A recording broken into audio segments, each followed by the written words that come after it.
Welcome to Dhruv D education channel. और आज modern history की जितनी भी इम्पोर्टेंट समाचार रहे हैं, समाचार पत्रिकाएं रही हैं, समाचार पत्रिकाएं रही हैं और उनसे संबंधित जो भी व्यक्ति रहे हैं उन सब का हम आज रिवीजन करेंगे। किसके द्वारा कौन सी पुस्तक लिखी गई है, कौन सा किसने समाचार पत्र निकाला था, वो सब हम आज रिवीजन करेंगे। ठीक है, जितने भी इम्पोर्टेंट पॉइंट आपके रह गए हैं आज की क्लास में फिनिश हो जाएंगे। ये आपकी मॉडर्न हिस्ट्री की लास्ट क्लास होगी और ये जितनी भी आपकी 6-7 क्लास हुई हैं, 7-8 क्लास, उनके अंदर आपकी सारी मॉडर्न हिस्ट्री कवर होगी है। ठीक है, कल से फिर शुरू करेंगे मिडीवियल हिस्ट्री और फिर एंशिएंट हिस्ट्री। चलिए तो शुरू कर लेते हैं आज की क्लास। ये इधर समाचार पत्र पत्रिकाएं हैं, प्रकाशन वर्ष दिया है उनका और उनसे संबंधित व्यक्ति बताए हैं। Bengal gazette, Calcutta general advertiser प्रकाशित होने वाला पहला समाचार पत्र था। बंगाल गजट प्रकाशित होने वाला पहला समाचार पत्र था ये, और ये 1780 में कलकत्ता में प्रकाशित हुआ था। कौन थी से संबंधित? James Augustus Hickey. ठीक है, ये बंगाल गजट से संबंधित थे। संवाद कौमुदी, ये बंगाली में लिखी हुई साप्ताहिक थी और 1822 में कलकत्ता में इसको प्रकाशित किया गया था। और किसने प्रकाशित किया था? राजा राम मोहन राय ने। संवाद कौमुदी, और एक था मिरात उल अखबार, ये फारसी में लिखी हुई इनकी पहली पत्रिका थी राजा राम मोहन राय की। ठीक है, संवाद कौमुदी और मिरात उल अखबार। ये लैंग्वेज भी ध्यान रखनी है, कौन सी पत्रिका कौन सी लैंग्वेज में लिखी गई है। बंगदूत साप्ताहिक साप्ताहिक 4 भाषाओं में, अंग्रेजी, बंगाली, फारसी और हिंदी। ये साप्ताहिक था और 4 भाषाओं में प्रकाशित हुआ था बंगदूत। कब? 1822 में कलकत्ता में। और किसने किया था ये? राजा राम मोहन राय ने और द्वारकानाथ टैगोर ने। बॉम्बे टाइम्स 1861 से प्रकाशित हुआ था ये, और अब इसको क्या बोलते हैं? बॉम्बे टाइम्स को टाइम्स ऑफ इंडिया बोलते हैं अब इसको। 1838 में बॉम्बे में प्रकाशित हुआ था और रॉबर्ट नाइट और थॉमस बेनेट, इन दोनों के द्वारा ये प्रकाशित किया गया था। स्वदेश मित्रम मद्रास में प्रकाशित हुआ था और किसने प्रकाशित किया था इसको? जी सुब्रमण्यम अय्यर। ठीक है। द हिंदू, ये 1878 मद्रास में प्रकाशित हुआ था और जी.एस. अय्यर, वीर राघवाचारी और सुब्बाराव पंडित द हिंदू से रिलेटेड है। द बंगाली, यह अमृत बाजार पत्रिका और स्थानीय भाषा की पहली पत्रिका थी। द बंगाली 1862 कलकत्ता में प्रकाशित हुई थी और गिरीश चंद्र घोष 1879 में सुरेंद्र नाथ बनर्जी ने ले लिया था इसको। सबसे पहले गिरीश चंद्र घोष के द्वारा प्रकाशित की गई थी। भारत की आवाज़, ये किसकी पत्रिका थी? दादा भाई नौरोजी की। रफ्त गुफ्तार, ये गुजराती पत्रिका थी। ठीक है, और 1851 में प्रकाशित हुई थी और किसने की थी? दादा भाई नौरोजी की। हिंदू पैट्रियार्ट 1853 कलकत्ता में प्रकाशित हुई थी और ये थी किसकी? हिंदू पैट्रियार्ट किसकी पत्रिका थी? ये गिरीश चंद्र घोष की। नेशनल पेपर 1865 कलकत्ता में प्रकाशित हुई थी और ये थे देवेंद्रनाथ टैगोर, इससे रिलेटेड, नेशनल पेपर से रिलेटेड। अमृत बाजार पत्रिका शुरुआत में बंगाली में लिखी गई थी और बाद में अंग्रेजी दैनिक थी, ये अंग्रेजी में लिखी गई थी बाद में, और 1868 कलकत्ता में प्रकाशित हुई थी। और कौन है इससे रिलेटेड? शिशिर कुमार घोष और मोतीलाल घोष। बंगदर्शन 1873 कलकत्ता में प्रकाशित हुई थी और बंकिम चंद्र चटर्जी की पत्रिका है बंगदर्शन। द स्टेट्समैन, ये 1875 कलकत्ता में प्रकाशित हुई थी और किसकी पत्रिका है? रॉबर्ट नाइट की। ठीक है। इंडियन मिरर 1862 कलकत्ता में प्रकाशित हुई और देवेंद्रनाथ टैगोर ने के द्वारा ये प्रकाशित की गई थी। Indian mirror. केसरी मराठी में लिखी गई थी और मराठा अंग्रेजी में लिखी गई थी। लैंग्वेज बहुत इंपॉर्टेंट है इन दोनों की, लैंग्वेज भी पूछ लेते हैं क्वेश्चन में। 1881 बॉम्बे में प्रकाशित की गई थी और किसकी पत्रिकाएं थी ये? बाल गंगाधर तिलक की। सुधारक किसकी पत्रिका थी? गोपाल गणेश आगरकर की। हिंदुस्तान एडवोकेट, ये थे जेपी वर्मा, इससे संबंधित। परिदशक, ये एक साप्ताहिक था और परिदशक किसका साप्ताहिक था? ये बिपिन चंद्र पाल का। युगांतर 1906 बंगाल में प्रकाशित हुआ था बारिंद्र कुमार घोष के द्वारा और भूपेंद्रनाथ दत्ता के द्वारा। संध्या 1906 बंगाल में प्रकाशित हुआ था और ये ब्रह्म बांधव उपाध्याय के द्वारा प्रकाशित किया गया था संध्या को। इंडियन सोशियोलॉजिस्ट लंदन में प्रकाशित हुई थी और ये किसकी पत्रिका थी? श्यामजी कृष्ण वर्मा की। वंदे मातरम पेरिस में प्रकाशित हुई थी। मैडम भीकाजी कामा की पत्रिका थी ये। फ्री हिंदुस्तान वैंकूवर तारकनाथ दास की पत्रिका थी। गदर सैन फ्रांसिस्को में प्रकाशित हुई थी और ये गदर पार्टी ने निकाली थी। तलवार बर्लिन में प्रकाशित हुई थी और इससे रिलेटेड है वीरेंद्र नाथ चट्टोपाध्याय। कुड़ी अरासू तमिल भाषा में लिखी गई थी, ये 1910 में प्रकाशित हुई थी और इससे रिलेटेड व्यक्ति हैं ईवी रामास्वामी नाइकर और एस मिराजकर। ठीक है, इन दोनों की पत्रिका थी कुड़ी अरासू। ट्रिब्यून 1881 लाहौर में प्रकाशित हुई थी और सरदार दयाल सिंह मजीठिया, इससे रिलेटेड इनकी पत्रिका थी सरदार दयाल सिंह मजीठिया की, कौन सी, ट्रिब्यून। बॉम्बे क्रॉनिकल दैनिक थी, 1913 बॉम्बे में प्रकाशित हुई थी और बॉम्बे क्रॉनिकल फिरोजशाह मेहता और बीजी होरीमन के द्वारा प्रकाशित की गई थी। द हिंदुस्तान टाइम्स 1920 दिल्ली में प्रकाशित हुई थी और ये अकाली दल के एक भाग के रूप में के.एम. पाणिक्कर के द्वारा प्रकाशित की गई थी। बंदी जीवन किसकी थी, ये बंगाल में प्रकाशित हुई थी और ये थी सचिंद्रनाथ सान्याल की। तागजीन उल अखलाक पत्रिका ये 1871 में प्रकाशित हुई थी और ये थी सर सैयद अहमद खान की। ठीक है, कौन सी, तागजीन उल अखलाक। सारी ही बुक इम्पोर्टेंट हैं, बहुत इम्पोर्टेंट है और एग्जाम में इनसे क्वेश्चंस बनते हैं। एक दो क्वेश्चंस तो हर एग्जाम में पूछा जाता है इन बुक से। गुजराती ये किसकी थी, फरदून जीमर जबान। ठीक है, ये इनकी पत्रिका थी गुजराती। इंदु प्रकाश ये 1862 में प्रकाशित हुई थी और इंदु प्रकाश किसकी पत्रिका थी, गोपाल हरि देशमुख की। सोम प्रकाश 1859 में ईश्वरचंद विद्यासागर के द्वारा प्रकाशित की गई थी और काल शिवराम महादेव परांजपे की थी। ठीक है। यंग इंडिया, हरिजन, नवजीवन और इंडियन ओपिनियन।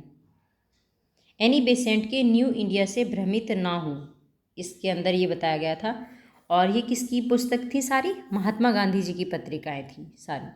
हेराल्ड किसने लिखी थी, जवाहरलाल नेहरू ने प्रकाशित की थी हेराल्ड और 1938 में नई दिल्ली में प्रकाशित की गई थी।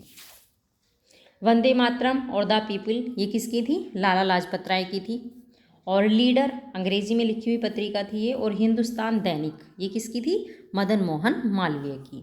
इंडिपेंडेंट 1919 में प्रकाशित हुई थी मोतीलाल नेहरू जी के द्वारा।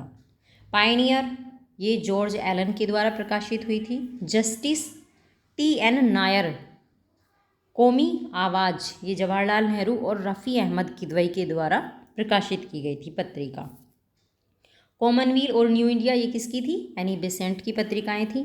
अल बलाल और अल हिलाल ये उर्दू साप्ताहिक अखबार थे और ये 1912 में प्रकाशित हुए थे मौलाना अबुल कलाम आज़ाद के द्वारा। कॉमरेड साप्ताहिक था, ये अंग्रेजी अखबार था कॉमरेड और ये 1911 में मोहम्मद अली जौहर के द्वारा प्रकाशित किया गया था। मूक नायक मराठी में लिखी हुई पत्रिका थी मूक नायक और बहिष्कृत भारत ये किससे, B.R. अम्बेडकर की पत्रिकाएं हैं। ठीक है, भीमराव अम्बेडकर की। अब देख लो शिक्षा का विकास भाई सारी पत्रिकाएं हो गई हैं। अब शिक्षा का क्या क्या विकास हुआ है उससे रिलेटेड इंपॉर्टेंट पॉइंट देख लेते हैं। शिक्षा क्षेत्र में प्रारंभिक प्रयास क्या किए गए, कलकत्ता मदरसा की स्थापना की 1781 में और ये वॉरेन हेस्टिंग्स ने की थी मुस्लिम कानून और संबंधित विषयों के अध्ययन के लिए। एशियाटिक सोसाइटी ऑफ बंगाल की स्थापना हुई थी 1784 में भारत में कलकत्ता में। प्राच्य अध्ययन को बढ़ावा देने के लिए विलियम जोन्स के द्वारा इसको स्थापित किया गया था। ठीक है। जेम्स प्रिंसेप एशियाटिक सोसाइटी के संस्थापक संपादक थे। कौन, एशियाटिक सोसाइटी के संस्थापक कौन थे, जेम्स प्रिंसेप। और उन्हें प्राचीन भारत की खरोष्टी और ब्राह्मी लिपियों को समझने के लिए जाना जाता है, जेम्स प्रिंसेप को। संस्कृत कॉलेज की स्थापना 1791 में हुई थी बनारस के निवासी जोनाथन डंकन के द्वारा। हिंदू कानून और दर्शन के अध्ययन के लिए संस्कृत कॉलेज की स्थापना की गई थी। कलकत्ता मदरसा और संस्कृत कॉलेज को कंपनी के न्यायालय में कानून के प्रशासन में मदद करने के लिए योग्य भारतीयों की नियमित आपूर्ति प्रदान करने के लिए बनाया गया था। वेलेज़ली ने 1800 ईस्वी में भारतीय भाषाओं और रीति रिवाजों में कंपनी के सिविल सेवकों के प्रशिक्षण के लिए फोर्ट विलियम कॉलेज की स्थापना की थी। 1802 में इसको बंद कर दिया गया था। ये भी ध्यान रखना है कि किस कॉलेज की स्थापना या संगठन की स्थापना हुई तो उसका क्या उद्देश्य था, ये भी ध्यान रखना है। ठीक है। 1813 का चार्टर अधिनियम, इसे देखते हैं इसमें क्या इंपॉर्टेंट था। 1813 के चार्टर द्वारा अंग्रेजों ने भारत पर पहली बार शिक्षा पर ध्यान दिया और इसमें कंपनी द्वारा प्रतिवर्ष ज्ञान विज्ञान साहित्य शिक्षा आदि को प्रोत्साहित करने के लिए 1 लाख रुपये खर्च करने का प्रावधान किया गया था। ये इंपॉर्टेंट क्वेश्चन है, पूछ लिया गया है कि ये एग्जाम में। अधिनियम ने कंपनी को इस उद्देश्य के लिए सालाना 1 लाख रुपये देने का आदेश दिया और हालांकि इस छोटी सी राशि को 1823 तक उपलब्ध नहीं कराया गया था। मुख्य रूप से इस सवाल पर विवाद के कारण इस राशि का उपयोग कहाँ करना चाहिए, मतलब इस क्वेश्चंस को लेकर विवाद था कि इस राशि का उपयोग कहाँ करें, इसलिए इसको 1823 तक उपलब्ध ही नहीं कराया गया था। इस बीच राजा राम मोहन राय जैसे प्रबुद्ध भारतीयों का प्रयास फल फूल रहा था और 1817 में शिक्षित बंगालियों द्वारा स्थापित कलकत्ता कॉलेज के लिए अनुदान स्वीकृत किया गया, जो पश्चिमी मानविकी और विज्ञान में अंग्रेजी शिक्षा प्रदान करता था। सरकार ने कलकत्ता, दिल्ली, आगरा में 3 संस्कृत महाविद्यालय खोले थे। प्राच्य और पाश्चात्य शिक्षा पे विवाद। सार्वजनिक निर्देश पर सामान्य समिति के भीतर पाश्चात्यवादियों ने तर्क दिया कि शिक्षा पर सरकारी खर्च विशेष रूप से आधुनिक अध्ययन के लिए होना चाहिए। दुर्भाग्य से मीडिया के तत्व के रूप में अंग्रेजी और स्थानीय भाषाओं में बहुत भ्रम था। ये विवाद था प्राच्य और पाश्चात्य शिक्षा पे। कौन कौन थे पाश्चात्य विचार और प्राच्य विचारों के समर्थक? मुनरो, एल्फिंस्टन, ट्रेवेलियन, राजा राम मोहन राय और लॉर्ड मैकाले, ये तो पाश्चात्य विचारक थे। प्राच्य विचार H.T. प्रिंसेप और H.H. विल्सन थे। विशेष रूप से आधुनिक अध्ययन पर खर्च करने का सुझाव दिया था इन्होंने, और ये पश्चिमी विज्ञान और साहित्य को छात्रों को नौकरी के लिए तैयार करने के लिए सिखाया जाना चाहिए। कह रहे थे कि पश्चिमी विज्ञान और जो साहित्य है उसको छात्रों को नौकरी के लिए तैयार करने के लिए सिखाया जाना चाहिए, परंतु पारंपरिक भारतीय ज्ञान को सीखने के विस्तार पर जोर दिया जाना चाहिए। प्राच्य विचारकों के सुझाव थे।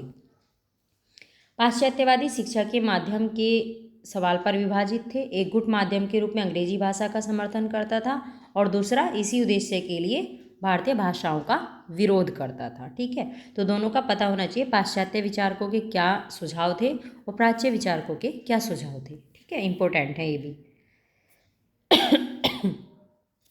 अब महत्वपूर्ण समितियाँ देखेंगे और उनकी क्या क्या सिफारिशें थी। 1781 में कलकत्ता मदरसा समिति की स्थापना की गई थी। क्या सिफारिश थी इसकी? वॉरेन हेस्टिंग्स के द्वारा और मुस्लिम कानून का अध्ययन। 1791 में संस्कृत कॉलेज की स्थापना हुई थी। संस्कृत कॉलेज समिति की स्थापना हुई थी हिंदू विधि और दर्शन के अध्ययन के लिए, और ये की गई थी जोनाथन डंकन के द्वारा। ठीक है, कलकत्ता मदरसा की समिति की स्थापना करी थी वॉरेन हेस्टिंग्स ने, और क्यों करी थी ये भी ध्यान रखना है, मुस्लिम कानून के अध्ययन के लिए। संस्कृत कॉलेज की स्थापना जोनाथन डंकन ने करी थी, और क्यों करी थी? हिंदू विधि और दर्शन के अध्ययन के लिए। 1800 में फोर्ट विलियम कॉलेज की स्थापना करी थी वेलेज़ली ने, और भारतीय कानून और परंपराओं के अनुसार सिविल सेवकों के प्रशिक्षण के लिए इसकी स्थापना करी थी।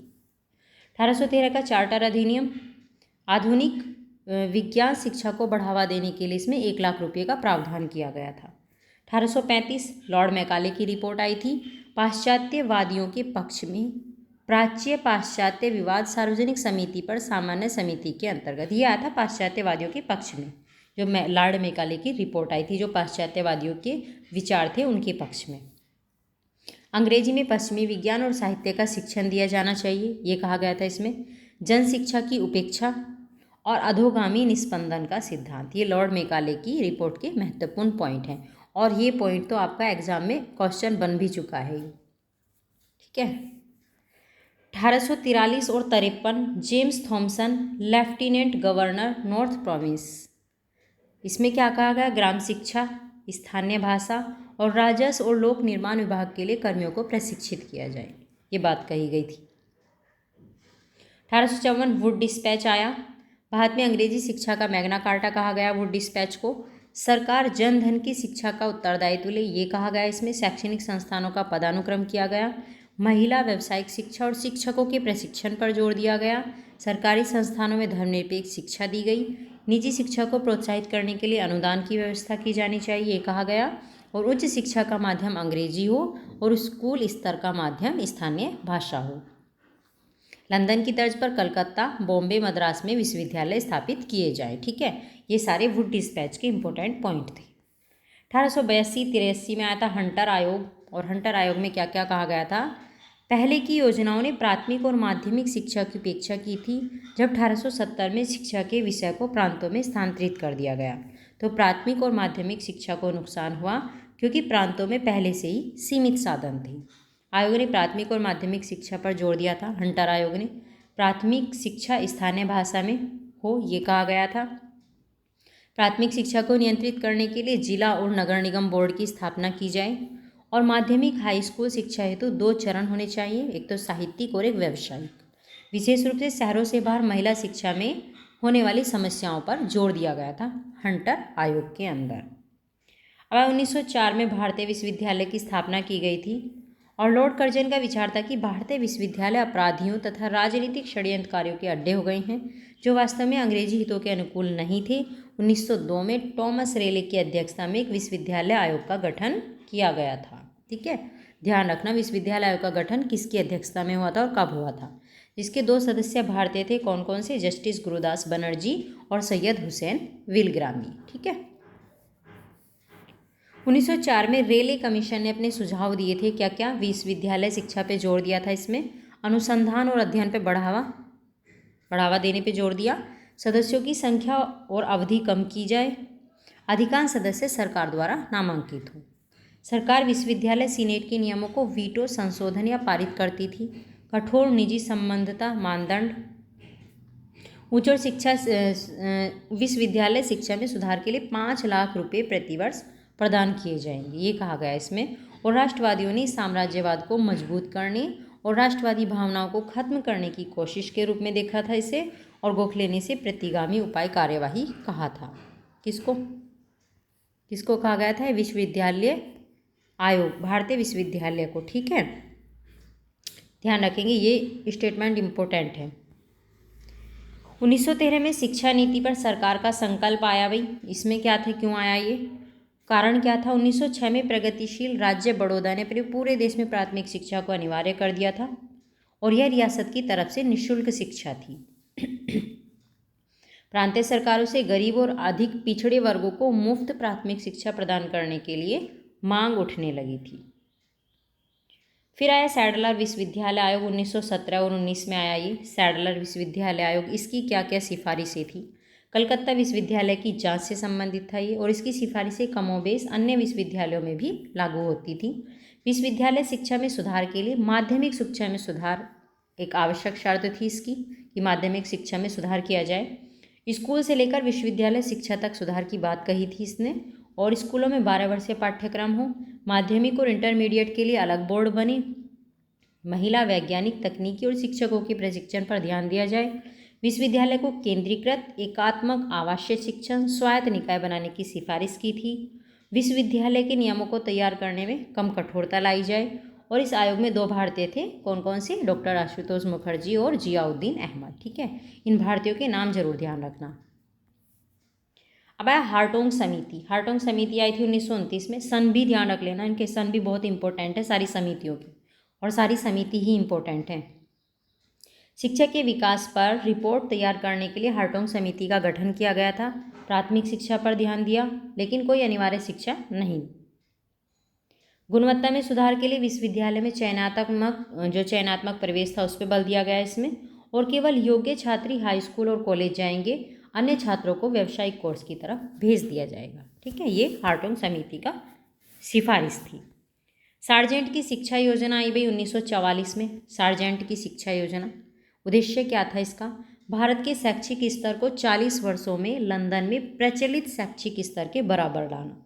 स्कूल को 2 श्रेणियों में बटा होना चाहिए। एक तो 6 से 11 वर्ष की आयु के छात्रों को निःशुल्क और अनिवार्य शिक्षा दी जानी चाहिए, और 11 से 17 वर्ष की आयु के बच्चों के लिए सीनियर स्कूल होना चाहिए, विद्या विषयक हेतु और व्यावसायिक शिक्षा हेतु। ठीक है, पर्याप्त तकनीकी, वाणिज्य और कला शिक्षा दी जानी चाहिए। मध्यवर्ती पाठ्यक्रम का उन्मूलन होना चाहिए। 20 वर्षों में वयस्क निरक्षरता को समाप्त किया जाना चाहिए, और आयोग ने शारीरिक मानसिक रूप से विकलांगों के लिए शिक्षा, शिक्षकों के प्रशिक्षण, शारीरिक शिक्षा पे भी जोर दिया था। ठीक है, सार्जेंट की शिक्षा योजना में 1944 में आई थी। अब आया भाई द्वैध शासन के अंतर्गत शिक्षा, भारत सरकार अधिनियम जो 1919 आया था। मोंटेग्यू चेम्सफोर्ड सुधारों के तहत शिक्षा को प्रांतीय मंत्रालयों में स्थानांतरित कर दिया गया था और सरकार ने शैक्षिक मामलों में प्रत्यक्ष रुचि लेना बंद कर दिया था और 1902 से स्वीकृत सरकारी अनुदान भी रोक दिए थे। मातृभाषा में शिक्षा का विकास, 19वीं शताब्दी की शुरुआत में मातृभाषा में शिक्षा की स्थिति खराब थी, ज़्यादातर अमीर जमींदारों के योगदान पर निर्भर थी। आप देखो भाई 1835, 1936 और 1838 क्या क्या हुआ इसमें शिक्षा पे। बंगाल बिहार में मातृभाषा में शिक्षा पर विलियम एडम की रिपोर्ट ने मातृभाषा में शिक्षा की प्रणाली में दोषों को इंगित किया था। 1843 से 53 में लेफ्टिनेंट गवर्नर के रूप में जेम्स जोनाथन डंकन ने उत्तर पश्चिम प्रांतों यूपी में प्रयोग के लिए प्रत्येक तहसील में एक मॉडल स्कूल के रूप में सरकारी स्कूल और मातृभाषा के स्कूलों के लिए शिक्षकों के प्रशिक्षण हेतु सामान्य स्कूल खोले थे। किसने? जोनाथन डंकन ने। ठीक है, 1853 में क्या हुआ भाई? प्रसिद्ध रिपोर्ट में लॉर्ड डलहौजी ने मातृभाषा में शिक्षा के पक्ष में मजबूत राय व्यक्त की थी। 1854 वुड डिस्पैच ने मातृभाषा में शिक्षा के लिए प्रावधान किए थे। मानकों में सुधार किया जाए, सरकारी एजेंसियों द्वारा पर्यवेक्षण, शिक्षकों को प्रशिक्षित किया जाए और मातृभाषा में शिक्षा को प्रोत्साहन दिया था इन्होंने। ठीक है, ये सब इनके द्वारा किया गया था।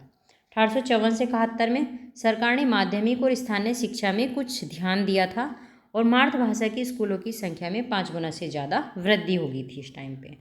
1882 में हंटर कमीशन ने माना था कि राज्य को मातृभाषा में शिक्षा के विस्तार और सुधार के लिए विशेष प्रयास करने चाहिए। जनशिक्षा को जनसाधारण को शिक्षित के रूप में देखा था। ठीक है,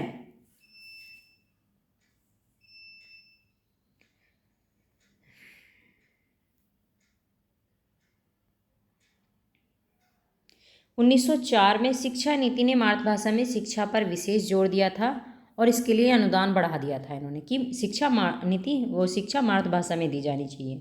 1929 में हार्टोंग समिति ने प्राथमिक शिक्षा की खराब तस्वीर पेश की। 1937 कांग्रेस मंत्रिमंडल ने देसी भाषाओं विद्यालयों का जोरदार समर्थन और प्रोत्साहन दिया। 1986 नवीन शिक्षा नीति की घोषणा हुई थी भारत सरकार ने और 2021 में नई शिक्षा नीति भारत सरकार के द्वारा लागू की गई है। और नई शिक्षा नीति को ध्यान से पढ़ लेना करंट इवेंट में। तकनीकी शिक्षा का विकास हुआ भाई। 1847 में रुड़की में इंजीनियरिंग कॉलेज की स्थापना हुई थी। 1856 में कलकत्ता में इंजीनियरिंग कॉलेज की स्थापना हुई थी। 1858 में पूना में ओवरसीज स्कूल को पूना कॉलेज ऑफ इंजीनियरिंग का दर्जा दिया गया और बम्बई विश्वविद्यालय में इसको मिला दिया गया, से संबंधित कर दिया गया। Guindy college of engineering Madras विश्वविद्यालय से संबंधित कर दिया गया था। Guindy college of engineering Madras विश्वविद्यालय से। ठीक है, 1835 में कलकत्ता में एक मेडिकल कॉलेज की स्थापना की गई थी के साथ इसका चिकित्सा प्रशिक्षण भी शुरू हो गया था। 1903 में कर्जन द्वारा पूसा में कृषि महाविद्यालय की स्थापना की गई थी। बेसिक शिक्षा की वर्धा योजना क्या थी भाई? ये 1937 में आई थी। कांग्रेस ने अक्टूबर 1937 में वर्धा में शिक्षा पर एक राष्ट्रीय सम्मेलन आयोजित किया था, जहां पारित प्रस्तावों के आलोक में जाकिर हुसैन समिति ने बुनियादी शिक्षा के लिए एक विस्तृत राष्ट्रीय योजना तैयार की थी और इस योजना के पीछे मुख्य सिद्धांत गतिविधि के माध्यम से सीखना, ये इसका मुख्य सिद्धांत था। साप्ताहिक हरिजन में प्रकाशित लेखों की एक श्रृंखला में गांधी जी के विचारों पर आधारित था। ये गांधी जी ने सोचा था कि पश्चिमी शिक्षा ने शिक्षित लोगों और जनता के बीच एक खाई पैदा कर दी है और शिक्षित अभिजात वर्ग को भी अप्रभावी बना दिया है। क्या थे इस योजना के प्रावधान? पाठ्यक्रम में बुनियादी हस्तकला का समावेश हो, स्कूल के पहले 7 साल निःशुल्क और अनिवार्य शिक्षा प्रणाली हो और वो मातृभाषा में दी जानी चाहिए शिक्षा। कक्षा 2 से 7वीं तक हिंदी में पढ़ाया जाए और केवल कक्षा 8 के बाद अंग्रेजी में पढ़ाया जाए। सेवा के माध्यम से स्कूलों में आसपास के समुदाय के साथ संपर्क स्थापित करने वाले तरीके अपनाए जाएं और एक उपयुक्त हस्तकला की उत्पादक गतिविधि के माध्यम से बच्चे को शिक्षित करने के लिए बुनियादी शिक्षा के मुख्य विचार को लागू करने की दृष्टि से तैयार की जाने वाली एक उपयुक्त तकनीक हो। शिक्षा के लिए एक पद्धति होने के बजाय यह प्रणाली एक नए जीवन और नए समाज हेतु विचार की अभिव्यक्ति थी। इस प्रणाली का मूल आधार यह था कि ऐसी योजना के माध्यम से ही भारत एक स्वतंत्र और अहिंसक समाज बन सकता था। बाल केंद्रित थी ये योजना और सहकारी थी। द्वितीय विश्व युद्ध की शुरुआत और कांग्रेसी मंत्रिमंडल के इस्तीफे अक्टूबर 1939 के कारण इस विचार का बहुत विकास नहीं हो पाया था। ठीक है, चलिए अब आगे भाई महत्वपूर्ण ब्रिटिश समितियां और आयोग पढ़ लें, इनसे भी रिलेटेड क्वेश्चंस बनते हैं एग्जाम में। अकाल पर कौन कौन से आयोग आए थे? जॉन वुड हेड आयोग आया था 1945 में। इस आयोग ने 1945 के अकाल की समीक्षा की और अकाल से निपटने के लिए महत्वपूर्ण सुझाव दिए थे। इनके सन ध्यान रखने कौन सा आयोग कब आया था। कैंपबेल आयोग आया था 1866-67 में। 1865-66 के दौरान उड़ीसा, बंगाल, बिहार और मद्रास में अकाल आया और इसमें 20 लाख के करीब लोग काल के गाल में समा गए थे, जिसमें 10 लाख लोग केवल उड़ीसा प्रांत से थे। अतः उड़ीसा में अकाल गंभीर रूप से फैला था, तो इसे उड़ीसा अकाल के नाम से जाना जाता है। ठीक है, कैंपबेल आयोग को ध्यान रखेंगे, उड़ीसा अकाल से संबंधित था, 1866-67 में आया था। इस अकाल के बाद सर जॉर्ज कैंपबेल की अध्यक्षता में अकाल समिति नियुक्त हुई थी, जो भारतीय अकाल के इतिहास का एक प्रभावी मोड़ साबित हुआ। ठीक है, फिर आया स्ट्रैची आयोग 1878 और 80 में आया था ये। इस आयोग का गठन 1878 में सर रिचर्ड स्ट्रैची की अध्यक्षता में किया गया था और इसकी सिफारिश पर अकाल संहिता का गठन किया गया था।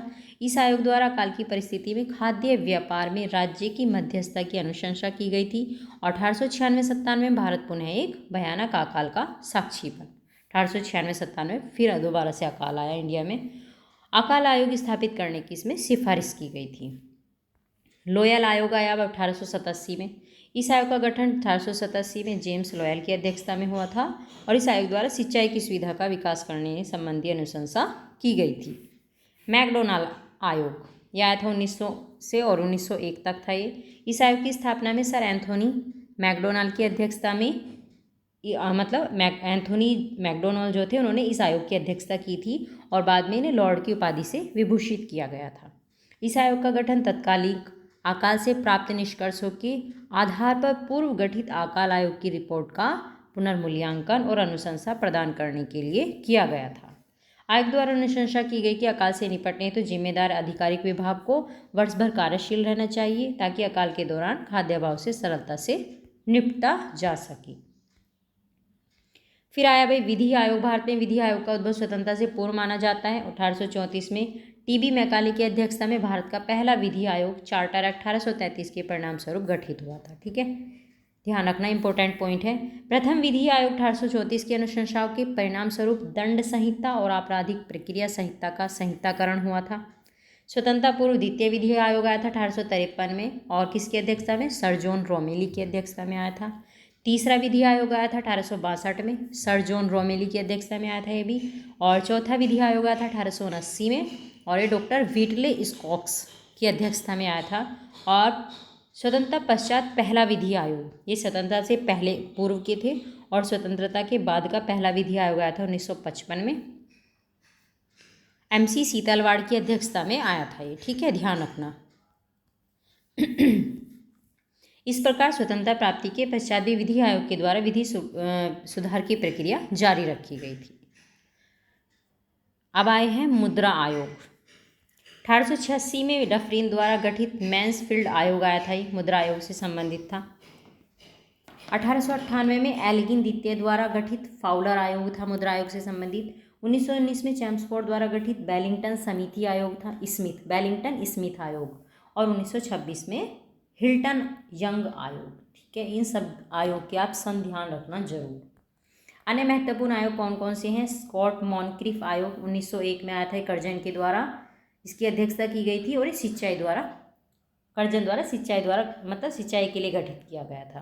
फ्रेजर आयोग 1902 में आया था, पुलिस सुधार पर कर्जन द्वारा गठित हुआ था ये। हंटर आयोग 1919 में आया था, पंजाब उपद्रव पर चेम्सफोर्ड द्वारा गठित किया गया था इसको। बटलर आयोग आया था 1927 में और ये इरविन द्वारा भारतीय प्रांतों की ब्रिटिश राज के साथ कैसे संबंध है इस पे गठित किया गया था बटलर आयोग को। व्हीटले आयोग 1929 में आया था और ये इरविन द्वारा श्रम पर गठित किया गया था। सप्रू आयोग 1935 में आया था। लिन लिथगो द्वारा इसको बेरोजगारी के लिए गठित किया गया था। शेफील्ड आयोग 1939 में आया था और लिन लिथगो द्वारा सेना के लिए गठित किया गया था इसको। फ्लाउड आयोग 1940 में आया था और लिन लिथगो द्वारा बंगाल काश्तकारी पे गठित किया गया था फ्लाउड आयोग को। डूरांड आयोग 1893 में आया था, भारत पाकिस्तान के मध्य सीमा रेखा के निर्धारण के लिए। ठीक है, सारे आयोग इम्पोर्टेंट हैं। अब है आपका विशिष्ट आंदोलन से संबंधित व्यक्तित्व, कौन कौन से आंदोलन हुए और उनसे रिलेटेड व्यक्तित्व कौन कौन रहे हैं, सबको देख लेते हैं। स्वदेशी आंदोलन से रिलेटेड सबसे पहले बाल गंगाधर तिलक थे। लाल बाल पाल तिकड़ी में से एक थे। कट्टरपंथी राष्ट्रवादी लेकिन एक सामाजिक रूढ़िवादी थे ये। वैलेंटाइन चिरोल द्वारा भारतीय शांति का जनक कहा गया था बाल गंगाधर तिलक को, और आधुनिक भारत का निर्माता कहा गया था। ठीक है, स्वराज के सबसे मजबूत समर्थक थे ये, और इन्होंने कहा था कि स्वराज मेरा जन्मसिद्ध अधिकार है और मैं इसे लेकर रहूँगा, ये नारा दिया था बाल गंगाधर तिलक ने। 1890 में कांग्रेस में शामिल हो गए थे ये, और कांग्रेस के उदारवादी रवैये का इन्होंने विरोध किया था। केसरी लिखी थी मराठी में और मराठा अंग्रेजी में। भड़काऊ लेखों के माध्यम से बुबोनिक प्लेग 1896 के अंत में आया था ये, और अधिकारियों द्वारा बेकार इलाज का इन्होंने मुद्दा उठाया था। ठीक है, इन पत्रिकाओं के अंदर। ठीक है, पता होना चाहिए। चापेकर बंधुओं द्वारा प्लेग कमिश्नर रैंड और ब्रिटिश अधिकारी लेफ्टिनेंट आयर्स की हत्या के बाद तिलक को इस हत्या के लिए चापेकर बंधुओं को उकसाने का आरोप लगाया गया था और इन्हें 18 महीने की सजा हुई थी। 1916-18 में महाराष्ट्र, मध्य प्रांत, कर्नाटक, बराड़ क्षेत्र में all India home rule league की स्थापना की थी। तिलक रूसी क्रांति से प्रभावित थे और इनकी पुस्तक थी आर्कटिक होम इन द वेद और गीता रहस्य। ठीक है, ये इनकी इंपॉर्टेंट बुक्स हैं। पूना और बम्बई में स्वदेशी का संदेश प्रचारित किया था इन्होंने, पूना और मुंबई में, और राष्ट्रभक्ति की भावना को जागृत करने हेतु गणपति और शिवाजी उत्सव का आयोजन किया था। इन्होंने स्वराज प्राप्ति के लक्ष्य हेतु बहिष्कार, राष्ट्रीय शिक्षा व स्वदेशी पर बल दिया था, और इन्होंने सहकारी भंडार खोले थे और स्वदेशी वस्तु प्रचारणी सभा की अध्यक्षता की थी बाल गंगाधर तिलक ने। तो बाल गंगाधर तिलक से जितने भी इंपॉर्टेंट पॉइंट थे इनसे रिलेटेड वो हमने सारे आपको यहाँ बता दिए हैं। अब आए लाला लाजपत राय। पंजाब केसरी नाम से लोकप्रिय थे और लाल बाल पाल तिकड़ी में ये एक थे। 1920 के कलकत्ता अधिवेशन की इन्होंने अध्यक्षता करी थी, कांग्रेस के कलकत्ता अधिवेशन की। ठीक है, 1920 की। 1921 में उन्होंने लाहौर में गैर लाभकारी कल्याण संगठन servants of the people's society की स्थापना करी थी लाला लाजपत राय ने। लाजपत राय ने 1917 में अमेरिका की यात्रा की थी। शाइमन कमीशन के विरोध में एक अहिंसक मार्च का नेतृत्व किया था इन्होंने, और पुलिस ने इनको बेरहमी से हमला किया था इन पर, और बाद में इसकी वजह से इनकी मृत्यु हो गई थी। पुस्तकें हैं इनकी, स्टोरी ऑफ माई डेपोर्टेशन 1908 में लिखी गई थी, आर्य समाज 1915, संयुक्त राज्य अमेरिका एक Hindu impression 1916, the problem of national education in India 1920, unhappy India 1928 में लिखी थी, और इंग्लैंड डेप्ट टू इंडिया 1917। ठीक है, ये इनकी इम्पोर्टेंट बुक्स हैं लाला लाजपत राय की, सारी बुक्स इम्पोर्टेंट हैं। ठीक है, आत्मकथा लेखन क्या था इनका, इन्होंने माजिनी, गैरीबाल्डी, शिवाजी और श्री कृष्ण की जीवनी लिखी थी, ये इनकी आत्मकथा लेखन है। अब आई सैयद हैदर रजा। ये स्वदेशी आंदोलन को दिल्ली में इन्होंने लोकप्रिय बनाया था सैयद हैदर रजा ने। चिदम्बरम पिल्लई, इन्होंने स्वदेशी आंदोलन को मद्रास में विस्तारित किया था, और तूती कोरिल मिल की हड़ताल का इन्होंने आह्वान किया था। किसने? चिदम्बरम पिल्लई ने। इनके द्वारा मद्रास प्रांत के पूर्वी घाट पर तूतीकोरिन में स्वदेशी वाष्प नौवहन कंपनी की स्थापना की गई थी, और इन्होंने तमिल पद में अपनी आत्मकथा लिखी थी। अब आए विपिन चंद्र पाल। ये उग्रवादी समूह से संबंधित थे, और इन्होंने आंदोलन को लोकप्रिय बनाने में विशेष भूमिका निभाई थी, और ये न्यू इंडिया में संपादक भी थे। ठीक है, कौन? विपिन चंद्र पाल। लियाकत हुसैन पटना के प्रसिद्ध नेता थे, पटना से रिलेटेड है। लियाकत हुसैन ने बहिष्कार का आह्वान किया था और 1906 में ईस्ट इंडिया रेलवे हड़ताल का आयोजन किया था। इनके द्वारा मुस्लिमों में राष्ट्रवादी भावना का विस्तार किया गया, और विस्तार के लिए उर्दू भाषा में अनेक लेख लिखे गए थे। इनका अन्य मुस्लिम आंदोलनकारी जैसे गजनवी रसूल, दीन मोहम्मद, दीदार बख्श और मोनीरुज्जाम, इस्माइल हुसैन, सिराजी, अब्दुल हुसैन, गफ्फार खान, इन सब के साथ इन्होंने समर्थन किया था। रमेंद्र सुंदर त्रिवेदी, इनके द्वारा बंगाल विभाजन के प्रभावी होने वाली तिथि को शोक दिवस के रूप में रेखांकित करने व विरोध स्वरूप अरंधन चूल्हा न जलाया जाना के अनुपालन का आह्वान किया गया था। मोस्ट ये भी बहुत इंपॉर्टेंट है अरंधन, ठीक है, कि अरंधन का आह्वान किसके द्वारा किया गया था, पूछ लेंगे। बंगाल विभाजन के विरोध में अरंधन का आह्वान किसके द्वारा किया गया था, तो ये भी पता होना चाहिए कि अरंधन होता क्या है, अरंधन क्या होता है और किसके द्वारा इसका आह्वान किया गया था, ठीक है। रविन्द्रनाथ टैगोर राष्ट्रीय स्वतंत्रता संग्राम को प्रेरित करने हेतु बहुत सी गीतों की रचना की थी इन्होंने। राष्ट्रीय गौरव को जगाने हेतु इन्होंने बंगाली लोकगीत को पुनर्जीवित किया था। इन्होंने कुछ स्वदेशी भंडारगृह भी खोले थे और रक्षाबंधन बंधुत्व को बढ़ाने हेतु एक दूसरे की कलाई पर धागा बांधने इसका इन्होंने आह्वान किया था। अरविंदो घोष यह आंदोलन को संपूर्ण भारत में विस्तारित करने के समर्थन में थे। 1906 में इन्होंने बंगाल राष्ट्रीय महाविद्यालय का प्रधानाध्यापक इनको नियुक्त किया गया था ताकि वे राष्ट्रवादी भावनाओं में भारतीय स्थिति व संस्कृति से संबंधित शिक्षा को प्रोत्साहित कर सकें। वंदे मातरम नामक समाचार पत्र के संपादक थे ये अरविंदो घोष, एवं अपने संपादकीय लेखन के माध्यम से स्वदेशी आंदोलन, हड़ताल, राष्ट्रीय शिक्षा को उन्होंने प्रोत्साहित किया था। जतीन्द्रनाथ बनर्जी, बारेंद्र कुमार घोष द्वारा इन्हें सहायता प्राप्त हुई थी और जो अनुशीलन समिति के संस्थापक थे। कौन थे? जतीन्द्रनाथ बनर्जी और बारेंद्र कुमार घोष अनुशीलन समिति के ये संस्थापक थे। अब सुरेंद्रनाथ बनर्जी ये उदारवादी विचारधारा के समर्थक नेता थे। इन्होंने बंगाली जैसे समाचार पत्रों के माध्यम से सशक्त प्रेस अभियान चलाया और वृहद जनसभाओं को संबोधित किया था। कृष्ण कुमार मित्र और नरेंद्र कुमार सैन द्वारा इनकी सहायता की गई थी। पी मित्र, वारेंद्र कुमार घोष और जतीन्द्रनाथ बनर्जी इन्होंने तीनों ने मिलकर कलकत्ता में अनुशीलन समिति की स्थापना करी थी, ठीक है। अब है अश्वनी कुमार दत्त। ये जितने भी नाम है ये सारे ही मोस्ट इम्पोर्टेंट हैं, सभी से एग्जाम में क्वेश्चन पूछ लिया जाता है। अश्वनी कुमार दत्त ये स्कूल के शिक्षक थे। इनके द्वारा स्वदेशी आंदोलन के समर्थन में प्रचारित स्वदेश बांधव समिति की स्थापना की गई और इन्होंने 12 साल के मुस्लिम किसानों के विरोध में प्रदर्शन का नेतृत्व भी किया था, ठीक है। स्वदेश बांधव समिति की स्थापना किसने करी थी? तो ये करी थी अश्वनी कुमार दत्त ने। अब्दुल हालिम गजनवी ये जमींदार और वकील थे। इन्होंने स्वदेशी उद्योग की स्थापना की और क्रांतिकारी गतिविधियों को बंगाल से बाहर भी विस्तारित करने हेतु अरविंदो घोष की सहायता की थी और अब्दुल कलाम आज़ाद द्वारा इनकी सहायता की गई। दादा भाई नौरोजी 1906 के कांग्रेस अधिवेशन में स्वराज को कांग्रेस का मुख्य लक्ष्य घोषित किया था इन्होंने। आचार्य पीसी रॉय ने स्वदेशी आंदोलन के समर्थन में बंगाल रसायन फैक्ट्री की स्थापना करी थी। आचार्य पीसी रॉय ने। अश्वनी कुमार बनर्जी यह स्वदेशी कार्यकर्ता थे। इन्होंने 1906 में बजबज नामक स्थान से जूट मिल श्रमिकों का नेतृत्व करके भारतीय मिल हैंड्स यूनियन की स्थापना की थी। किसने? अश्वनी कुमार बनर्जी ने। सतीश चंद्र मुखर्जी डॉन सोसाइटी के द्वारा स्वदेशी नियंत्रणाधीन शिक्षा प्रणाली को इन्होंने प्रोत्साहित किया था। मोतीलाल घोष अमृत बाजार पत्रिका से संबंधित थे ये, और पत्र के द्वारा इन्होंने राष्ट्रवादी भावनाएं जागृत की थी और उग्रवाद के समर्थन में इन्होंने बहुत सारे उत्तेजक लेख लिखे थे। ब्रह्म बांधवोपाध्याय संध्या व युगांतर बारेंद्र कुमार घोष से संबंधित है। संध्या व युगांतर, ठीक है, बारेंद्र कुमार घोष के द्वारा लिखी गई थी। पत्र द्वारा स्वराज व स्वदेशी आंदोलन को इन्होंने लोकप्रिय बनाया था। जोगेंद्र दत्त चंद्र मार्च 1904 में कौश की व्यवस्था हेतु संगठन की स्थापना की जो कि विद्यार्थियों को तकनीकी व औद्योगिक प्रशिक्षण हेतु विदेश भेजता था। मनीन्द्र नंदी ये कासिम बाजार के जमींदार थे जिन्होंने बहुत से स्वदेशी उद्योगों को संरक्षण प्रदान किया था।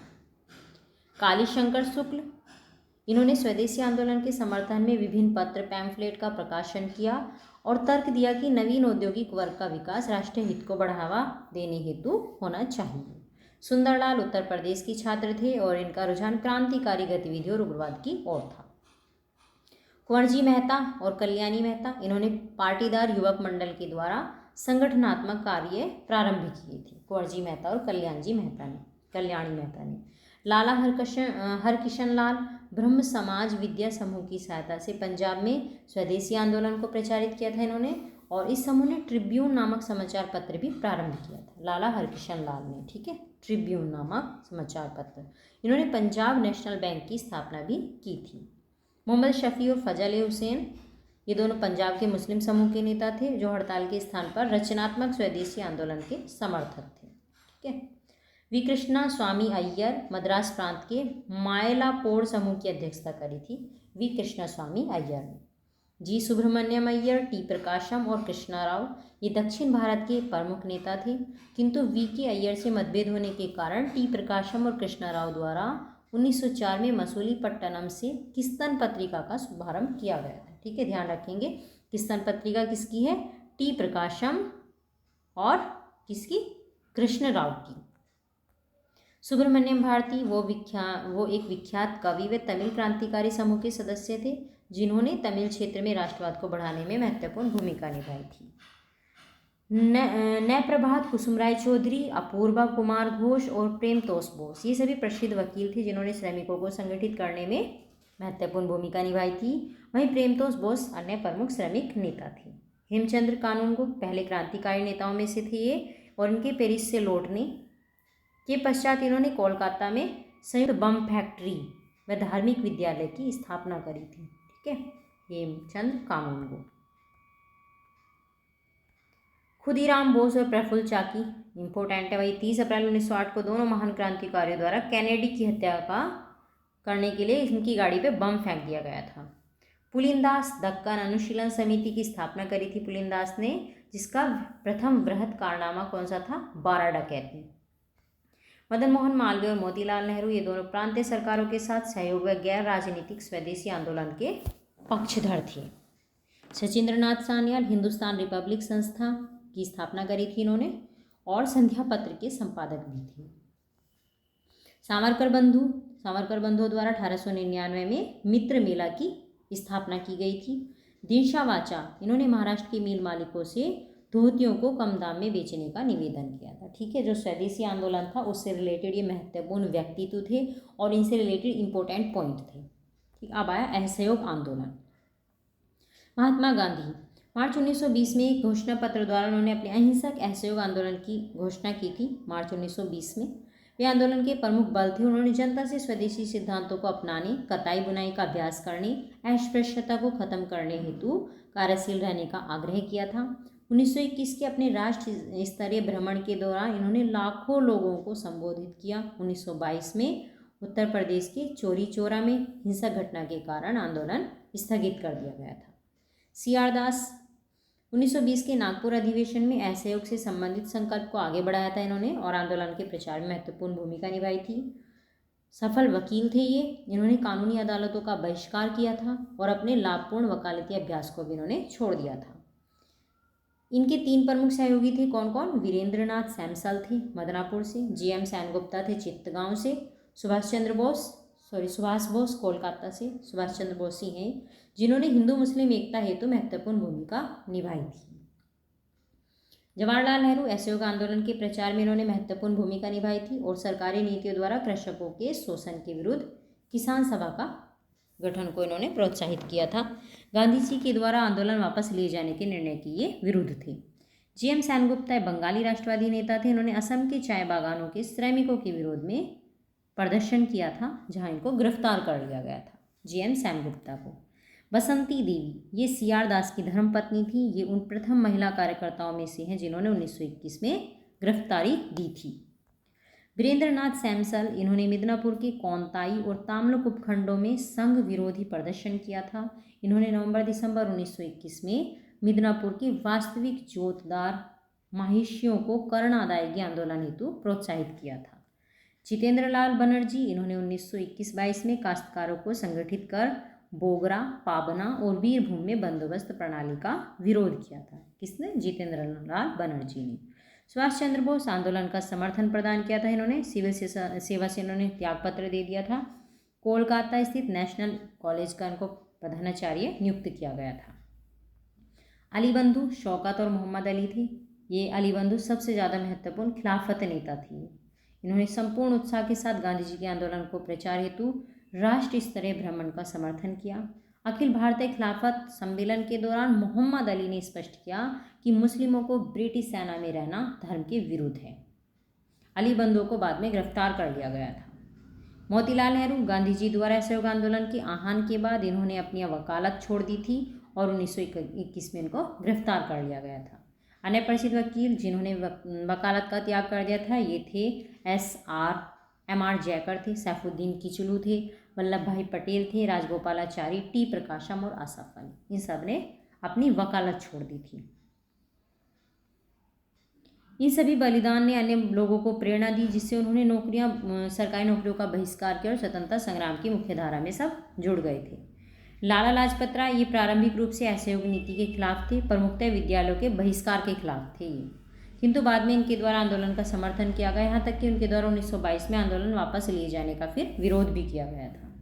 राजेंद्र प्रसाद, इन्होंने बिहार में गांधीवादी आंदोलन को सक्रिय रूप से समर्थन किया था।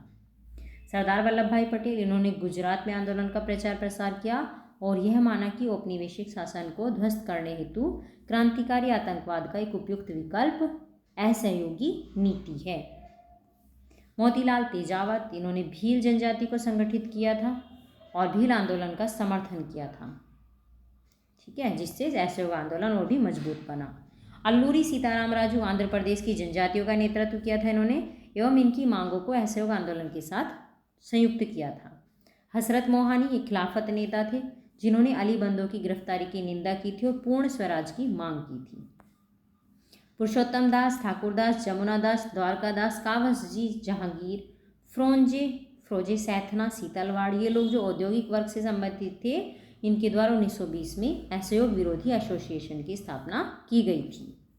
कुंजा अहमद हाजी, कलाथिंगल मामद, अली मुसलियार, सीथी कोथाथंगल, इवेंची कोथाथंगल, इन सभी के द्वारा विभिन्न स्थानों पर स्थगित खिलाफत गणराज्य के अध्यक्षों की भूमिका निभाई गई थी, ठीक है, खिलाफत गणराज्यों के अध्यक्ष बने थे।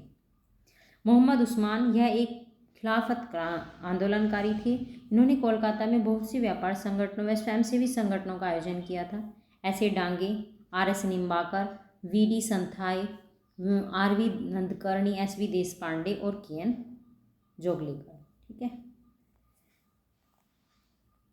ये सभी परिवर्तनकारी छात्र संघ के सदस्य थे, ये आंदोलन के समर्थक भी थे, यद्यपि सभी गांधीवादी विचारों के समर्थक नहीं थे। सभी एक समाजवादी विचारधारा के समर्थक करोड़पति व्यक्ति आर.वी. लोटवाला से प्रभावित थे। ये अप्रैल 1921 में एस.ए. डांगे द्वारा लिखित गांधी बनाम लेनिन पुस्तक लिखी थी, किसने? एस.ए. डांगे ने। इसमें स्वराज का समर्थन किया गया था, जिसके लिए कारखानों का राष्ट्रीयकरण, जमींदारी भूमि को कृषकों के मध्य बंटवारे का पक्ष लिया गया था। सिंगार वेलू चेट्टियार, ये भी एक वकील थे, मद्रास में श्रमिक संगठनकर्ता थे, इन्होंने श्रमिक व स्वतंत्रता आंदोलन के सम्मेलन में महत्वपूर्ण भूमिका निभाई। ये दक्षिण भारत के पहले साम्यवादी नेता थे, ठीक है, ये ध्यान रखना, और पूंजीवादी एकाधिकार के खिलाफ अहिंसक असहयोग के समर्थक भी थे। एन.सी. बारदोलाई असम के कांग्रेस नेता थे, असहयोग के समर्थन में थे, किंतु चाय बागानों में हड़ताल के विरोधी थे क्योंकि वो श्रमिक बागान के मालिक थे। अंबिका गिरी राय चौधरी, असम केसरी के नाम से जाना जाता है इनको, और इनकी कविताओं का असमिया पर अगाध प्रभाव पड़ा, जिससे उनमें राष्ट्रवाद की भावना जागृत करने में सफलता मिली, सहायता हुई, ठीक है। मुजफ्फर अहमद, इन्होंने कोलकाता में प्रारंभिक साम्यवादी समूह बनाया था और वो एम.एन. राय व नलिनी गुप्ता से प्रभावित थे। मुजफ्फर अहमद।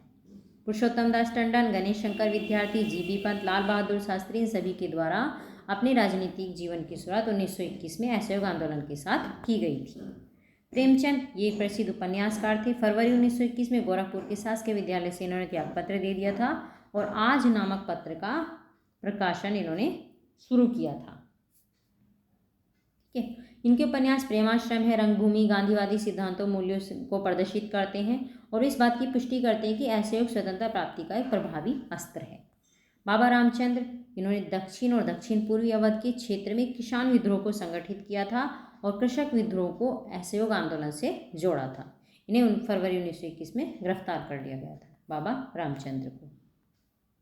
मानवेंद्र नाथ राय, ये एक साम्यवादी नेता थे भाई, और एवं साम्यवादी पत्र वेनगार्ड के समर्थक थे। इन्होंने सत्र न्यायालय द्वारा चोरी चोरा घटना, जिसमें 22 पुलिसकर्मी मारे गए थे, के लिए 225 लोगों में से 172 को फांसी की सजा सुनाए जाने की निंदा की थी और इस विरोध में बाद में 19 को मृत्युदंड व अन्य को निर्वासित कर दिया गया था। भगवान अहीर, ये गोरखपुर गांव के एक सैन्य पेंशन प्राप्त करता थे, इन्हें पुलिस द्वारा बेरहमी से पीटा गया था और इस घटना ने संपूर्ण गांव में राष्ट्रवादी भावनाओं को जागृत किया, जिसके आवेश में काश्तकारों और चोरी चोरा में 22 पुलिसकर्मियों को मार डाला गया था। अब आए सविनय आंदोलन, इससे रिलेटेड कौन कौन से थे? महात्मा गांधी थे। साबरमती आश्रम से दांडी तक एक ऐतिहासिक दांडी यात्रा पूर्ण करने के उपरांत 6 अप्रैल 1930 को मुट्ठी भर नमक उठाकर सरकार द्वारा निरूपित नमक कानून का इन्होंने उल्लंघन किया था और इसलिए यहाँ से सविनय आंदोलन का आह्वान हुआ। वो इस आंदोलन के मुख्य बल थे। उन्होंने स्वतंत्रता संग्राम में भागीदारी को बढ़ाया। फिर राजगोपालाचारी सविनय आंदोलन के समर्थन में तमिलनाडु के तंजौर तट पर त्रिचनापल्ली से वेदारण्यम तक नमक सत्याग्रह का नेतृत्व किया था इन्होंने, और 30 अप्रैल 1930 को गिरफ्तार किया गया था। अब इसमें ये ध्यान रखना है किसने कहाँ पे सविनय आंदोलन का नेतृत्व किया था, ठीक है। जैसे राजगोपालाचारी जो थे इन्होंने तमिलनाडु में किया था। के केलप्पन ये एक नायर कांग्रेसी नेता थे जिन्होंने वायकोम सत्याग्रह को प्रारंभ किया था और नमक कानून की अवज्ञा हेतु कालीकट से पेन्नूर तक यात्रा की थी। जवाहरलाल नेहरू ये आंदोलन में सक्रिय रूप से शामिल थे और नमक कानून की अवज्ञा के कारण उन्हें 17 अप्रैल 1930 को गिरफ्तार कर लिया गया था। अपने प्रमुख राजनीतिक आदर्श वाक्य के रूप में इन्होंने संविधान सभा के गठन की मांग की थी और महत्वपूर्ण कृषि कार्यक्रम का सूत्रधार किया था। पी कृष्णा पिल्लई इन्होंने राष्ट्रीय ध्वज की सुरक्षा और 11 नवंबर 1930 को कालीकट तट पर हुई लाठीचार्ज की निंदा की थी। कालांतर में इनके द्वारा केरल साम्यवादी आंदोलन की नींव रखी गई थी, पी कृष्णा पिल्लई के द्वारा। खान अब्दुल गफ्फार खान इनके द्वारा अहिंसक क्रांतिकारियों का संघ बनाया गया था और इन्होंने खुदाई खिदमतगार लाल कुर्ती के रूप में भी जाने जाते हैं, जिसने आंदोलन में सक्रिय भूमिका निभाई थी। सरोजिनी नायडू ये पहली भारतीय महिला थी जिन्होंने कांग्रेस अधिवेशन की अध्यक्षता की और सरकारी नमक कारखाना धरसना साल्ट वर्क से सत्याग्रह का नेतृत्व किया था, ठीक है, इंपॉर्टेंट है। धरसाना ने आंदोलन में गांधी जी के पुत्र मणिलाल और दक्षिण अफ्रीका में गांधी जी के निकट सहयोगी इमाम साहब का नाम भी उल्लेखनीय है, इन दोनों का नाम भी ध्यान रखना है। अब आए सूर्य सेन, चटगांव विद्रोह समूह द्वारा 2 शास्त्रीय कारागार पर छापा मारा गया था और वह स्वतंत्र प्रांतीय सरकार की घोषणा की गई थी सूर्य सेन के द्वारा। इन्होंने भारतीय गणराज्य सेना के नाम से घोषणा पत्र जारी किया और भारतीयों को अंग्रेजी हुकूमत के खिलाफ क्या किया था, इन्होंने आह्वान किया था, भड़काया था। भारतीयों को अंग्रेजी हुकूमत के खिलाफ विद्रोह के लिए इन्होंने प्रोत्साहित किया था। अब्बास तैयब जी ये मुंबई में राष्ट्रवादी मुस्लिमों के अग्रणी नेता थे और इन्होंने आंदोलन के दौरान गांधी जी की गिरफ्तारी के बाद उनका स्थान लिया था, वह आंदोलन संभाला था। अब देखो ये इंपॉर्टेंट पॉइंट बन जाएगा कि जब आंदोलन हुआ था, ये सविनय आंदोलन हुआ था, तो उसके दौरान जब गांधी जी को गिरफ्तार कर लिया गया था तो उनके स्थान पे किसने इस आंदोलन का नेतृत्व किया था, तो ये थे अब्बास तैयब जी, इंपॉर्टेंट है। नमक सत्याग्रह, ठीक है, नमक सत्याग्रह है ना। हालांकि सरकार द्वारा इन्हें भी गिरफ्तार कर लिया गया था। अम्बालाल, साराभाई, कस्तूरी भाई, लाल भाई इनके द्वारा कांग्रेस और मुंबई मिल मालिकों व उद्योगपतियों के मध्य गतिरोध समाप्त करने हेतु मोतीलाल नेहरू के प्रयासों को पूर्ण समर्थन दिया गया था। चंद्रप्रभा सैकियानी इन्होंने असम के कछारी ग्रामवासियों को वन कानून के उल्लंघन हेतु प्रेरित किया था, चंद्रप्रभा सैकियानी को।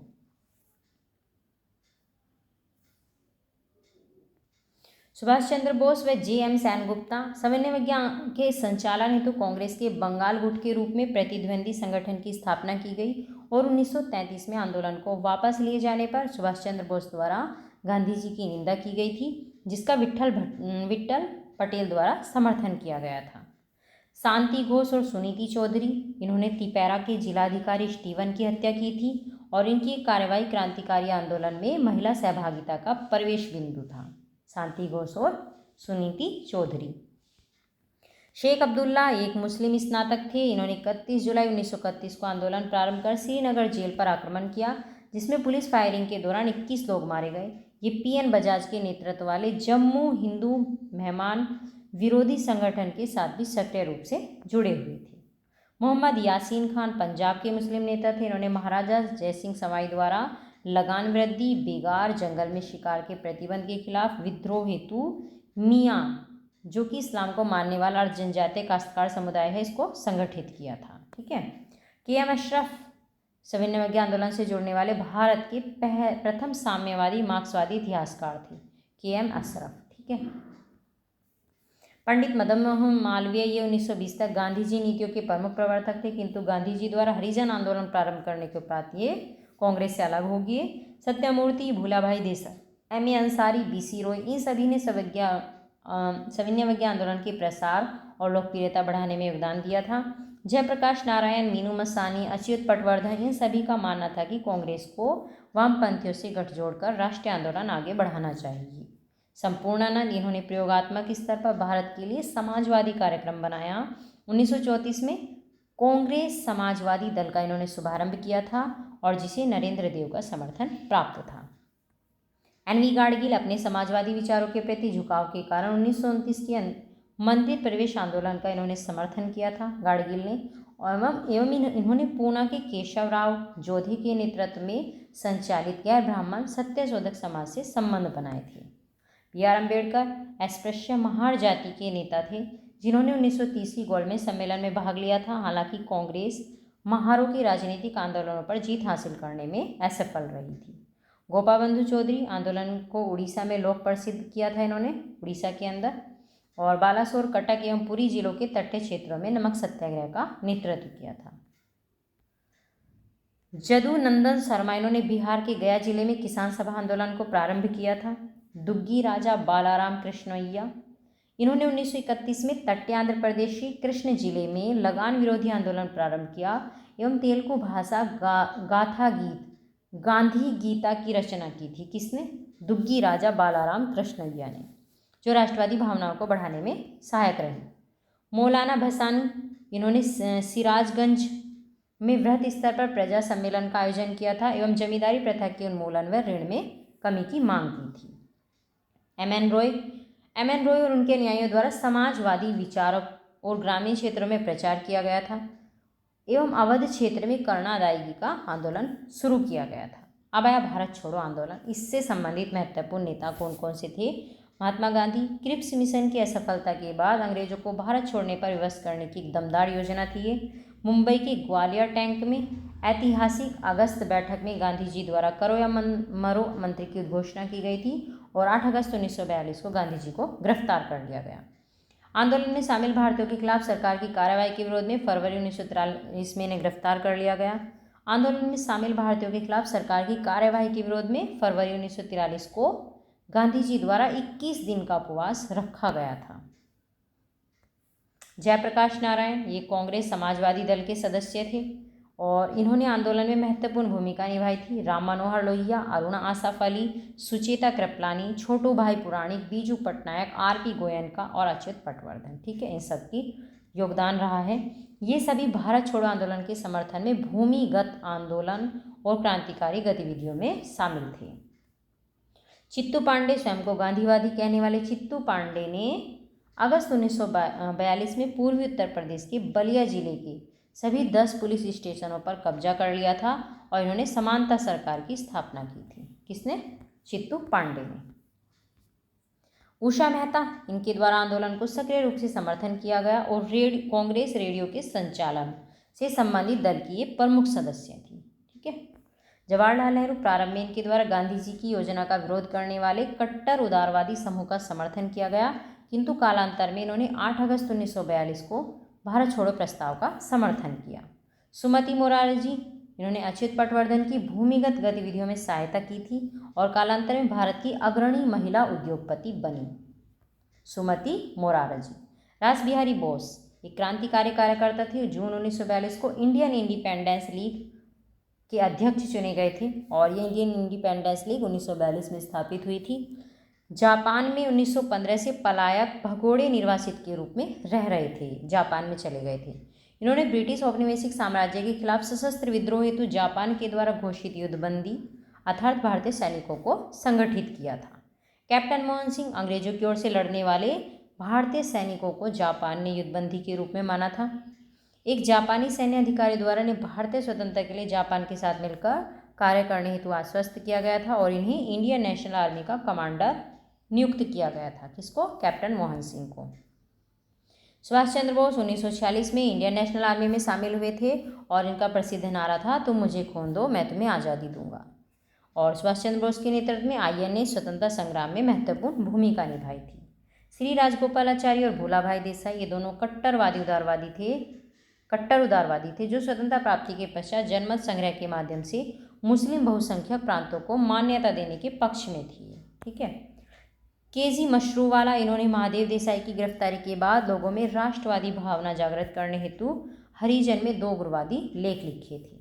सतीश सामंत एक स्थानीय कांग्रेसी नेता थे और तामलुक जातीय सरकार के मिदनापुर के तामलुक सब डिवीजन में विद्रोही राष्ट्रीय सरकार की स्थापना में इन्होंने सहायता की थी। ठीक है।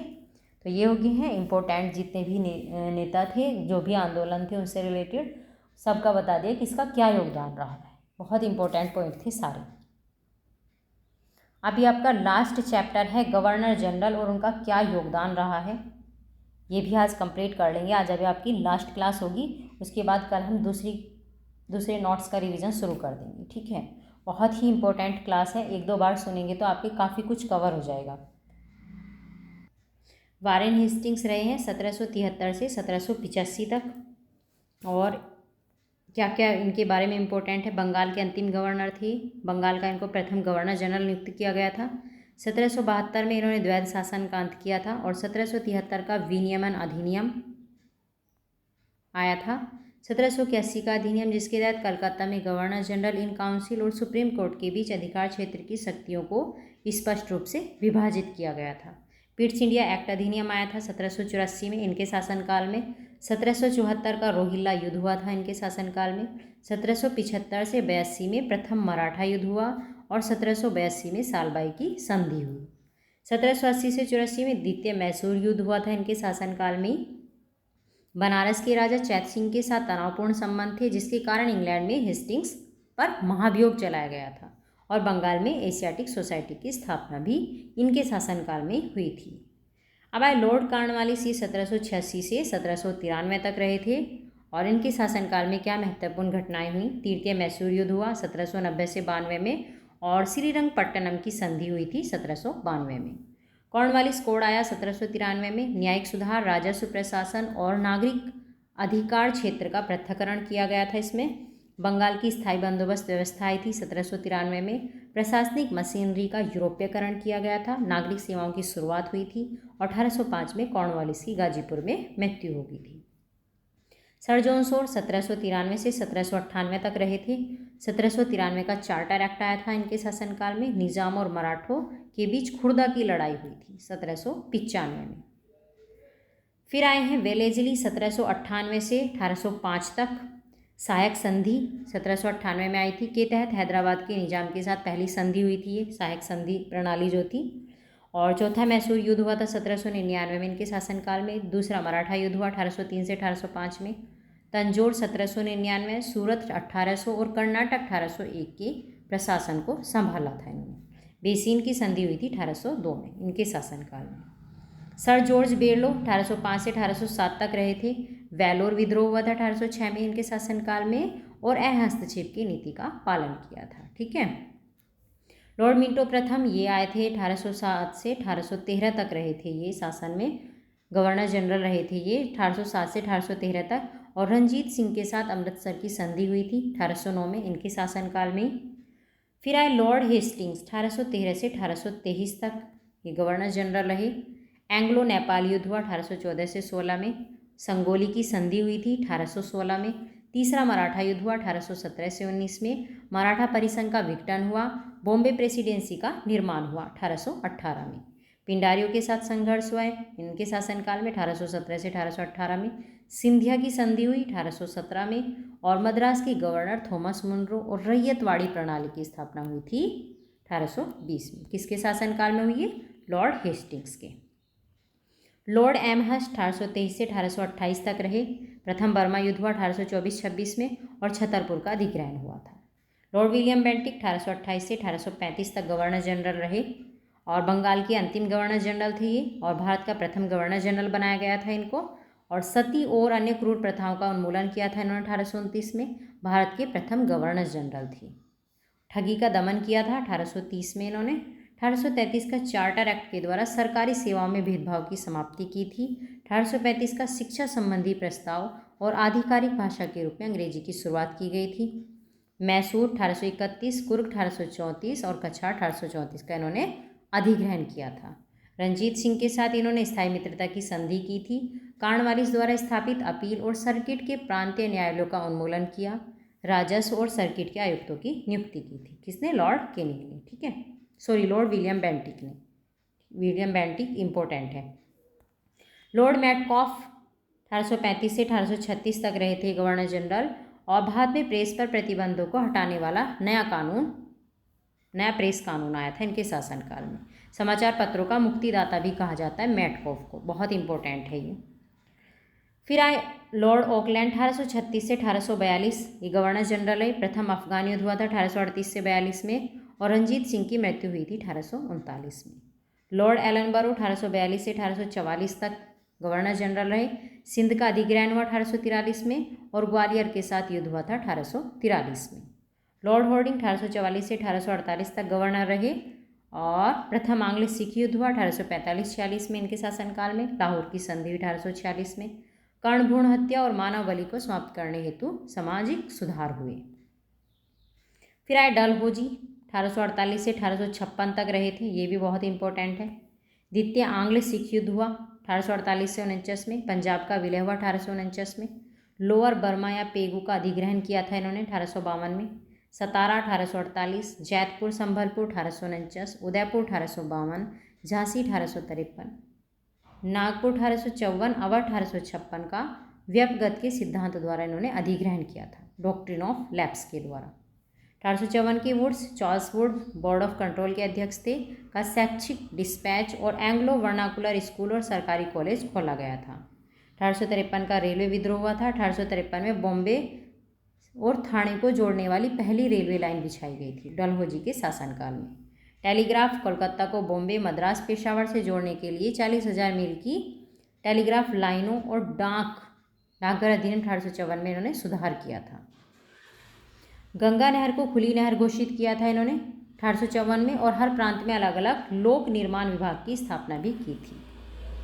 फिर आए लॉर्ड कैनिंग 1856 से 1857 तक, और 1857 में कलकत्ता, मद्रास और बॉम्बे में 3 विश्वविद्यालयों की स्थापना की थी इन्होंने, लॉर्ड कैनिंग ने। अब आए वायसराय। लॉर्ड कैनिंग 1858 से 1862 तक भारत के वायसराय रहे। भारत का अंतिम गवर्नर जनरल थे लॉर्ड कैनिंग, और भारत के पहले वायसराय थे। भारत सरकार अधिनियम 1858 इंडिया कंपनी से ब्रिटिश शासन को सत्ता हस्तांतरित की गई थी, और 1859 में यूरोपीय सैनिकों द्वारा श्वेत विद्रोह हुआ था, और भारतीय परिषद अधिनियम 1861 आया था। लॉर्ड एल्गिन 1862 से 1863 तक वायसराय रहे। वहाबी आंदोलन हुआ और अम्बेला अभियान हुआ, कबाइलियों के दमन के लिए चलाया गया था अम्बेला अभियान। जॉन लॉरेंस के शासनकाल रहा था 1864 से 1869, और भूटान युद्ध हुआ था 1865 में। कलकत्ता, बॉम्बे, मद्रास 1865 में यहाँ उच्च न्यायालयों की स्थापना हुई थी इनके शासनकाल में। लॉर्ड मेयो का शासनकाल रहा है 1869 से 72 तक। भारतीय राजकुमारों के राजनीतिक प्रशिक्षण के लिए काठियावाड़ में राजकोट कॉलेज और अजमेर में मेयो कॉलेज का इन्होंने उद्घाटन किया था। भारतीय सांख्यिकी सर्वेक्षण की स्थापना हुई थी इनके शासनकाल में। कृषि वाणिज्य विभाग की स्थापना हुई थी। राज्य रेलवे की शुरुआत हुई थी, और 1871 में भारत की प्रथम जनगणना भी मेयो के शासनकाल में हुई थी। लॉर्ड नॉर्थब्रुक 1872 से 76 तक रहे। 1875 में प्रिंस ऑफ वेल्स का भारत दौरा हुआ। बड़ौदा के गायकवाड़ों के खिलाफ मुकदमा हुआ, और पंजाब में कूका आंदोलन हुआ इनके शासनकाल में। लॉर्ड लिट्टन 1876 से 1880 तक वायसराय रहे, और मद्रास, बम्बई, मैसूर, हैदराबाद, मध्य भारत, पंजाब के कुछ हिस्सों को प्रभावित करने वाला 1876-78 का अकाल पड़ा था। रिचर्ड स्ट्रेची 1878 की अध्यक्षता में अकाल आयोग की इन्होंने नियुक्ति की थी, रिचर्ड स्ट्रेची ने।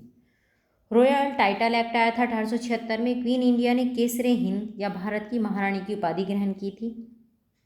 वर्नाकुलर प्रेस एक्ट आया था 1878 में। आर्म्स एक्ट आया था 1878 में, और दूसरा अफगान युद्ध हुआ था 1878 से 80 में, किसके? लॉर्ड लिटन के शासनकाल में। अब लॉर्ड रिपन 1880 से 84 तक वायसराय रहे, और श्रम स्थितियों में सुधार के लिए प्रथम फैक्ट्री अधिनियम बनाया गया था 1881 में इनके शासनकाल में। वित्तीय विकेंद्रीकरण कुछ समय के लिए लागू रहने दिया गया। स्थानीय स्वशासन पर सरकारी प्रस्ताव 1882। रिपन को स्थानीय स्वशासन का पिता कहा जाता है। सर विलियम हंटर 1882 की अध्यक्षता में शिक्षा आयोग की नियुक्ति हुई थी, और इल्बर्ट विल विवाद आया था 1883 से 84 में। मैसूर के प्रति किए गए अन्याय को समाप्त करने की भावना से मैसूर के स्वर्गवासी राजा के दत्तक पुत्र को मैसूर पुनः लौटाकर इन्होंने अपनी उदारता का परिचय दिया था। फिर आया लॉर्ड डफरिन 1884 से 1888 तक। तीसरा बर्मा युद्ध हुआ 1885-86 में और भारतीय राष्ट्रीय कांग्रेस की स्थापना हुई थी डफरिन के शासनकाल में। लॉर्ड लैंसडाउन